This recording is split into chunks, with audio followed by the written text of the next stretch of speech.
Foundations of Amateur Radio. The history of the evolution of amateur licensing is a nebulous affair, told and retold, moulded, changed and interpreted by the storytellers along the way. There is an ongoing debate about how the restructure of the licensing regime in Australia in 2005 has affected our hobby. In 2005, after a 10-month review period, 3 classes of license were established: a new foundation class, and a reimagined standard and advanced class, using existing novice and novice limited licenses to create the standard class and combining limited, intermediate and unrestricted licenses into the advanced class. I've touched on this subject before, back in 2011, when I noted that those who forget history are doomed to repeat it. The ACMA published a review in May of 2004. It summarises the responses about the introduction of the foundation licensing option. It opens with, over 2/3 of submissions were in favour of the introduction. It goes on to say that most common reason for support was the need to make the amateur service more accessible, and cited that the foundation class then introduced in the UK was the appropriate standard. The majority of respondents suggested that the maximum transmitter output should be 100 watts PEP and suggested 80, 40, 15, 10, 6, 2 and 70 centimeters as the appropriate bands.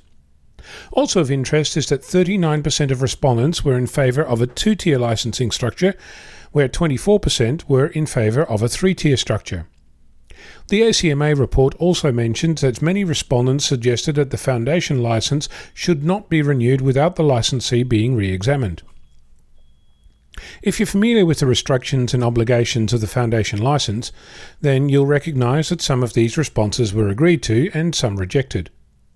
I've not included the full report, it goes to 15 pages, but there are some other interesting things in the ACMA report.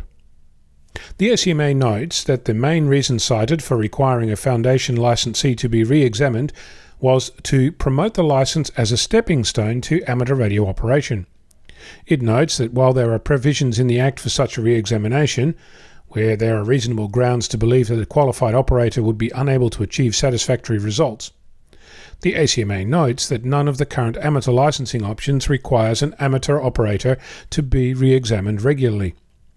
I wonder if we actually forced all amateurs to redo their license, how many would actually pass? I know I would. There are other interesting things afoot. There is discussion today about allowing foundation licensees to use digital modes, but there is a move to require that it be added to the syllabus before that is permitted. Of course, there is a parallel to make. None of the current licensees have any such formal training. Why should a foundation licensee be special and require extra training? I've been asked what I think about the privileges of the foundation license. To be clear, I'm perfectly happy with my privileges.